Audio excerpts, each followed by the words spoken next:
pace. Pace, quel est ce mot qu'on entend souvent aujourd'hui? Déjà, je vais commencer par la définition de ce mot. Pace, c'est l'estimation du nombre de possessions d'une équipe sur 48 minutes. C'est ça.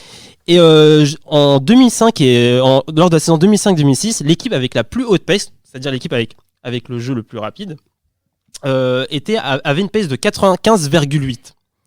Aujourd'hui, saison 2018-2019, l'équipe avec la plus haute pace était à 103,9, soit 8 de pace de plus, et l'équipe avec la pace la plus basse était à 96,6. Ça veut dire que l'équipe la plus lente aujourd'hui jouait plus rapidement que l'équipe la plus rapide en 2005 et 2006. Intervalle de combien d'années?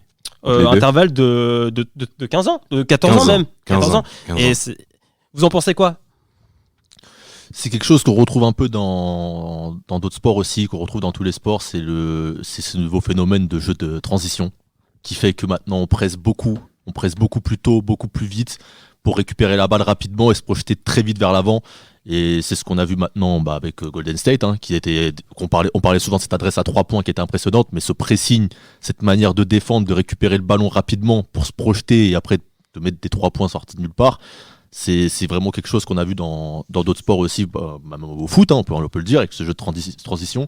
Et c'est une caractéristique qu'il y a maintenant avec des joueurs plus athlétiques, plus rapides, plus physiques, plus costauds, mais aussi...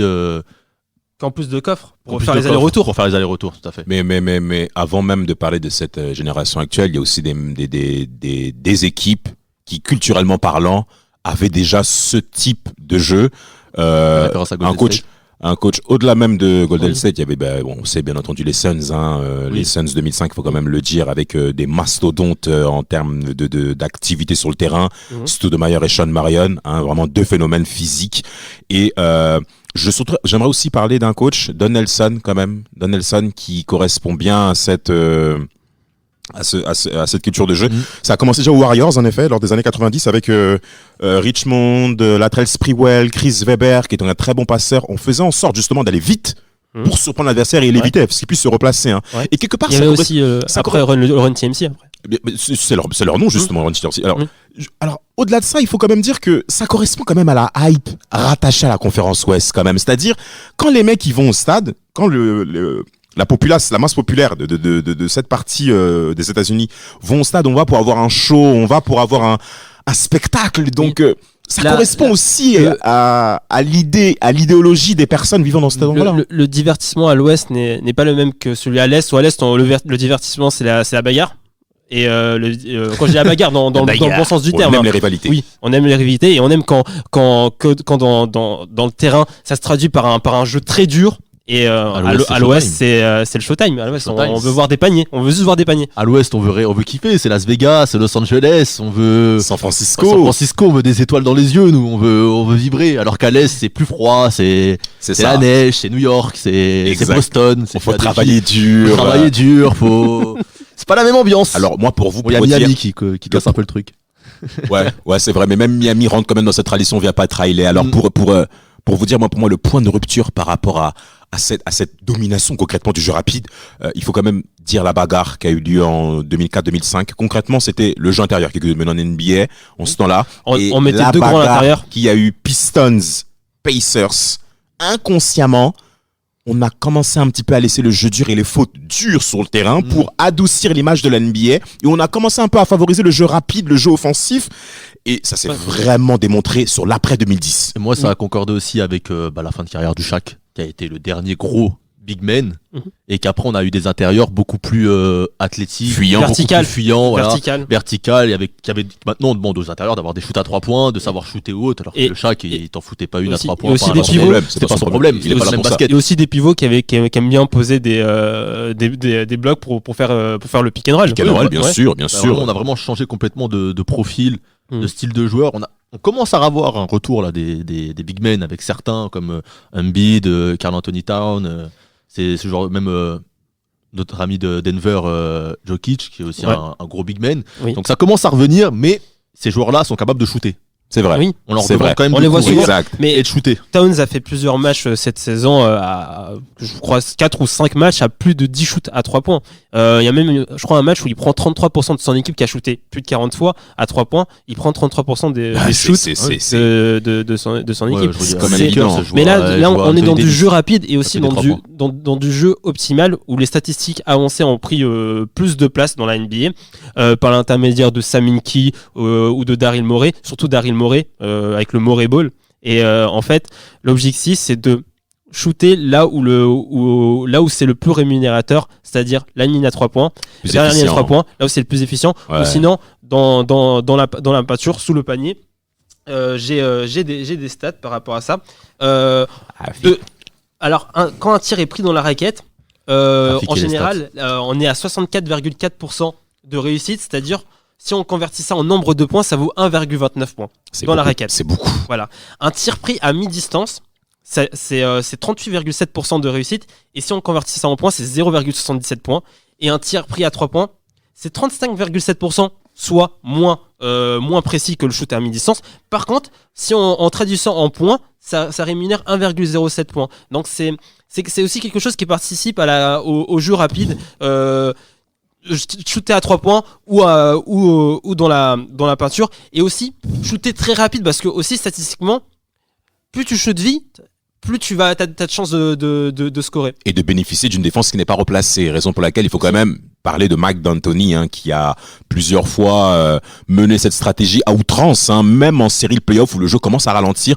Il s'est cassé les dents face aux Spurs en 2005, la victoire 4-1 des Spurs, ça s'est vu, même si physiquement il commençait à plonger, on le sait. Ouais. Et concrètement, moi je sens une différence. Pourquoi ? Parce que quand on est en situation offensive aujourd'hui, la plupart des joueurs extérieurs se réfugient même à 3 points, jusqu'à ce que même le poste 4 point forward, qui avant allait plus dans la peinture, parce qu'on a quand même les souvenirs de certains point forward, je dirais pas les noms, mais vous savez peut-être de qui on parle, qui allait quand même côté peinture ou à mi-distance, là c'est immédiatement à 3 points. Oui. Immédiatement à 3 points. Du spacing. Or qu'à l'époque, du spacing game, tout à fait, alors qu'à l'époque, il y avait déjà la mise en place de la stratégie. On est plus porté aujourd'hui sur un jeu rapide, comme vous l'avez bien dit, mais beaucoup moins en termes de stratégie. Donc, il y a même des coachs aujourd'hui qui se retrouvent par rapport à l'NBA actuelle. Oui, mais de toute façon, comme tu disais, Mike D'Antoni, il est même devenu caricatural dans ce style de jeu-là.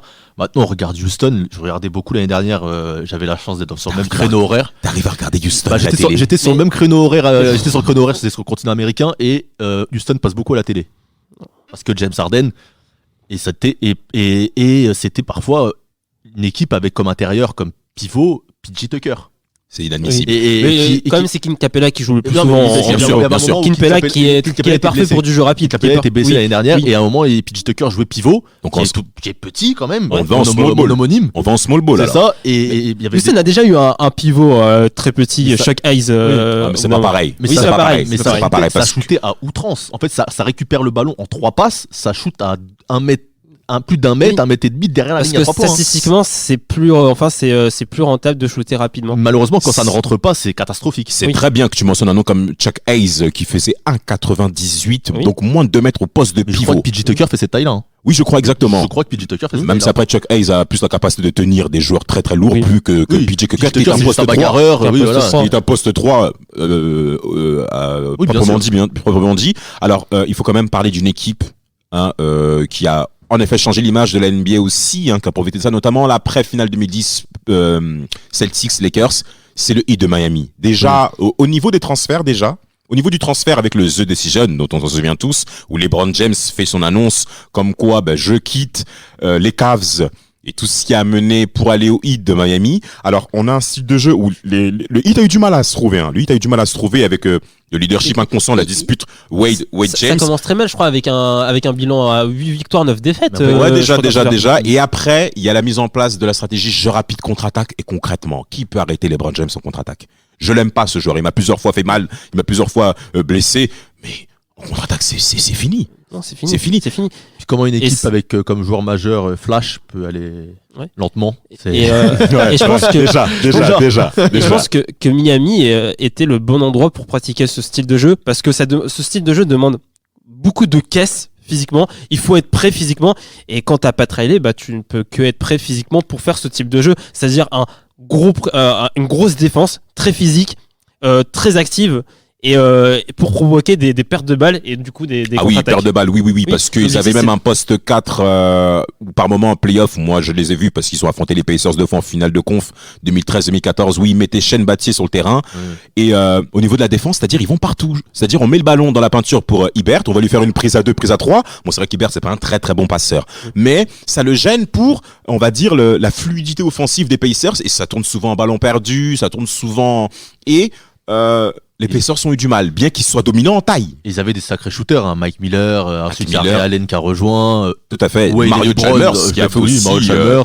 LeBron et Wade étaient des bons shooters. Chris Bosh savait shooter. Tout le monde savait shooter dans cette équipe. Même Mike Sean Miller, Battier mettait des Mike shoots. Miller, Sean Battier, Miller, bien sûr. Je dis, ouais, Mike Ray Miller et Allen. Ray Allen, c'était incroyable. Ray Allen, on Puis s'en comme souvient on tous. parlait tout à l'heure de la côte ouest qui attendait un style différent comparé à la côte est, Miami c'était l'endroit idéal pour voir ce style de basket là. D'ailleurs c'était la hype Miami. Même les gens voulaient partir en vacances à Miami à cette période-là. Miami c'était le c'était Miami, c'était C'est vrai. les Caraïbes, c'est ça, le c'est ça. bling bling et là t'avais LeBron, Ouais, le King. ça marque la différence avec toute la conférence La Est conférence en elle-même. Est. Là-dessus, c'est vrai qu'il marque une diff. Alors, Et Pat Riley qui rappelait en plus ce côté Showtime. Showtime, exactement, côté Showtime, on se souvient tous qu'en 80, ou dans les années 80 avec les Lakers, sous la dominance de Magic Johnson, qui est pour certains le meilleur meneur de l'NBA de l'histoire, et en effet, c'est tout à fait Et logique LeBron de et le son dire. fils. Oui, on peut dire LeBron et On son parle fils. souvent LeBron Jordan, mais au final LeBron c'est Magic. Hein. C'est Alors, 2m6, c'est meneur qui joue ailier, c'est exactement ça. Bah, tiens, tu parles des prototypes des joueurs par rapport au style de jeu rapide. T'as des joueurs qui ont disparu. Ouais. T'as des profils de joueurs qui ont disparu par rapport au type de jeu rapide. Moi, je pense à David Lee, que j'ai beaucoup aimé, en termes de jeu, rebond, marqué à mi-distance dans la peinture. C'est un joueur très intéressant et ça lui a fait très très mal. Alors, il est parti aux Warriors en 2010. Il avait signé un très très bon contrat aux Warriors. Steph Curry était déjà présent. Après, il y a eu la draft de Klay Thompson en 2011. Il a eu le titre en 2015, mais en sortant du banc quand même. Il y a moi, je pense- des joueurs qui étaient surprenants, par exemple Bogut. Moi Andrew qui m'a Bogut. surpris. Alors que j'aurais jamais cru qu'Andrew Bogut s'adapterait à ce style de jeu-là. Tout à fait. Et au final, il a réussi à trouver sa place et à Mais pourquoi Il a pas accepter été, il a d'avoir pas ce été très majeur, mais oui. Bah, il a quand même réussi à d'avoir ce rôle. Ouais, Il a été important, il a accepté. accepté d'avoir ce Oui. rôle quand même. En effet, il avait un rôle majeur, surtout au rôle niveau de la majeur. défense. Surtout au niveau de la défense. Oui, Il faut c'est pas ça. oublier que Bogut était quand même très bon défenseur. Oui, hein, mais pour aux Bucks. être excellent dans le jeu rapide, il faut être capable de bien défendre parce qu'il ne peut pas avoir de bons jeux rapides sans une bonne défense. Et aussi, je pense à un joueur qui a disparu avec le jeu rapide, qui a joué à Milwaukee et avant à Detroit Pistons, c'est Greg Monroe, qui est vraiment un joueur fait pour du jeu lent et pas pour du jeu rapide. Tout à fait. Et il a tombe à la vraiment mauvaise souffert époque. de ce jeu rapide. En fait, au bout d'un moment, on le gardait avec un gros contrat, mais on avait du mal à le faire jouer sur le terrain parce qu'on voulait du jeu rapide. Plus récent même, j'ai envie de dire Jalil Okafor, qui est un crack offensivement, qui est un Exactement. monstre, qui a été drafté dans le top 3, qui a 10 ans avant, c'est... Mais il se ça- relance, Samuel. C'est compliqué. Il se relance. Je regarde il un- sort du banc au Oui, je regarde un peu Oui, Pe- mais il sort du banc. Je regarde un En peu les défense, Pelicans il est parce nul. qu'il y a des jeunes, j'ai envie de voir autre, mais défensivement et athlétiquement, en fait, il a pas de jeu. En défense, il est nul. Il a des super moves à l'intérieur, Oui. mais Parce quand tu regardes sa fiche de match, quand on regarde son Ah oui. box score, Mais il il y a arrivera- quand même. je il y a sais quand pas même s'il du- arrivera. Manière, il a du talent. Oui, Manière, il a du talent, ça va pas de parce que souci. 10 ans avant, pour moi, ça aurait été un big man, mais incroyable. Hein. Oui, parce que le jeu- il a des moves à l'intérieur, mais Tout à fait. impressionnants. Il y a aussi les meneurs qui sont plus dans la passe, plus gestionnaires, qui disparaissent un peu. Je pense il n'a pas été très dominant, mais voire pas du tout. Michael Carter-Williams, qui n'est pas fait pour le jeu rapide parce qu'il ne sait pas shooter à 3 points et il n'est pas si bon que ça en transition. Il a besoin de C'est jeu dommage. lent, de Pourtant, poser. il est grande taille. Il a une taille adaptée pour. Oui, mais il a besoin de lui. Il a besoin de jouer avec un jeu lent, de poser son jeu. Il n'est pas fait pour le jeu rapide. Donc oui, il y a des postes qui ont disparu et aussi des styles de joueurs qui ont émergé. Je pense au style free and D, Yeah. où là, tu as des joueurs qui n'étaient pas si bons que ça, qui ont décroché des gros contrats. Tout à Je fait. pense à Tony Snell qui a décroché un contrat à plus de 40 millions sur 4 ans. Avec C'est qui avec les Bucks. Mais c'est à cause de qui? C'est à cause de John Kidd. C'est John Kidd qui Jason le fait. Kidd. Jason Kidd qui fait ça. Après John Terry, il fallait bien que je fasse l'erreur. C'est vrai. Donc il y a aussi Desmarais Carroll avec les Fluendy qui a décroché un gros contrat. Il y a Des Marc plein de- Carroll. Ouais, Desmarais Carroll. Et donc voilà, il y a plein, ça a fait émerger plein de postes comme ça. Il y a aussi le pivot style Capella, Bismack Biyombo qui prend un gros contrat parce qu'il est adapté pour ce jeu-là. Mais bon, après, je pense qu'au niveau du contrat, il y a quand même une boulette. On demande aux intérieurs de bien défendre pas, surtout maintenant. Voilà. Ouais, au niveau des 5. Et comme tu disais, et très vertical, qui font les allers-retours facilement. Michael Carter-Williams qui n'est pas fait pour ce jeu-là, mais aussi quand on regarde les meneurs qui en face, les styles de joueurs. Moi, l'un des meneurs qui représente vraiment ça, c'est Derrick Rose, qui malheureusement son corps n'a pas suivi. Ouais, mais ça c'est un cas particulier quand même, Samuel. Qui était un joueur sur la rapidité, sur le premier pas, sur le démarrage. Il aurait pu vraiment émerger, non? Tu penses pas? Moi, mais justement, pour moi, c'était vraiment le prototype parfait. Parfait. C'était le joueur par excellence qui était fait pour ça, mais au final, qui a tellement forcé sur ça que le corps n'a pas, les genoux ont lâché. Ou Thibodeau a forcé sur son. Quand il est revenu de revoir son jeu, il a continué de forcer sur le genou. Ah oui, je suis d'accord pour ça. C'est un problème aussi. Oui. C'est vrai. Deuxième joueur, John Wall. Qui n'a pas de shoot. Prototype pour ça, qui n'a aucun shoot, mais qui n'a le pas de jeu, shoot. il va tellement vite dans les passes, dans la rapidité, dans le premier pas. Le premier pas est incroyable. Et Kyrie Irving, qui sont 3 joueurs ultra rapides. Mais lui, il aime bien se regarder jouer, lui. Malheureusement, c'est ça, c'est que ce sont des joueurs qui n'ont pas spécialement un super shoot, mais qui Kyrie Irving meilleur que les deux autres. Meilleur que les deux autres, bien mais sûr. Ils sont ultra rapides et dynamiques comme Russell Westbrook aussi. Et c'est ça, les nouveaux meneurs. On demande aux meneurs d'être ultra athlétiques. Concrètement, le jeu rapide. Alors pour terminer par rapport aux joueurs qui ne sont plus adaptés à ce modèle de jeu, on peut parler également de Kendrick Perkins. Oui, Kendrick Perkins qui a totalement coulé. Tous les big men comme ça. On ne lui demande pas, concrètement son rôle ne correspond plus à ce qu'on demande de jouer sur un terrain de basket. Comme Dampire, maintenant il ferait même pas carrière. C'est fini. Et même Pau-Gasol a un peu disparu avec le jeu rapide. Il a quand même, non parce que c'est un très fort joueur, mais Pau-Gasol souffre un peu du jeu rapide parce que Pau-Gasol c'est pas quelqu'un qui aime faire des allers-retours. Tu as raison qu'il y a beaucoup d'intérieurs qui maintenant même sont sous-côté, qui il y a quelques années aurait été beaucoup meilleur. Moi je parle à Lorford, c'est un intérieur qui je pense il y a quelques années aurait été beaucoup meilleur que dans le basket actuel. C'est même bien que tu dis ça en parlant d'Alorford parce qu'en fait en termes de jeu lent, je me souviens d'une demi-finale de conférence Est, c'est les Hawks d'Atlanta qui affrontent le Magic d'Orlando, 4-0 pour le Magic en demi-finale de conférence Est 2010 et il se fait démonter par Dwight Howard. Oui, il se fait démonter. Dwight Howard, c'était vraiment le prototype pour ce basket-là. Et la famille de Alorford avait critiqué le front office des Hawks parce que Alorford à la base n'est pas un 5.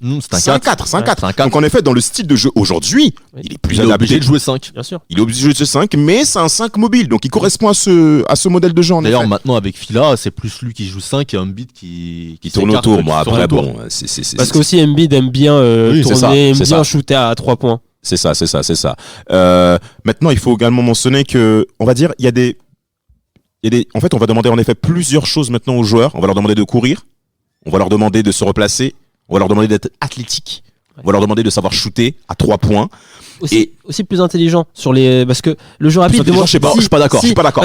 Développe ton idée, vas-y. Parce que pour moi, le jeu rapide, c'est beaucoup de. Déjà, offensivement, c'est beaucoup plus de pick and roll. Là, il y a de plus en plus de pick and roll. Et le pick and roll, ça crée des décalages et du coup ça force une défense à être très coordonnée et une défense qui est pas très coordonnée ça ne peut pas bien défendre et c'est pour ça que je pense que le jeu rapide mais Rafik met en difficulté une défense si elle est pas très bien coordonnée collectivement. Aujourd'hui il y a beaucoup de joueurs alors qu'avant c'était plutôt du 1v1 et qui compensent, des joueurs qui n'ont pas de Q-basket et qui compensent par cet athlétisme. C'est ça. Moi je pense à Russell Westbrook, l'ami de Damas, qui n'est pas mon ami non plus, mais je pense qu'à toutes les périodes il y a eu des joueurs qui manquaient de QI basket. Années 90-80 là c'est des grands joueurs, c'est des Harden, des Westbrook, des leaders de la NBA. Westbrook est très critiqué aujourd'hui, il n'est pas considéré comme un grand joueur, un très fort joueur de la NBA actuellement. Quand même, Rafik, s'il te plaît. Là, aujourd'hui, en décembre 2019, Russell Westbrook est plus moqué qu'encensé. Mais peu importe, si tu regardes dans l'ensemble de la carrière, c'est un très grand joueur de basket. Et en plus, là, c'est normal. En plus, bon, c'est vrai. C'est la NBA, on est porté sur les chiffres. Il a fait 3 saisons de suite en termes de triple-double. Et le jeu rapide ça lui correspond. Ça lui correspond. En effet, tu pars du jeu à 3 points, les rebonds longs. Oui.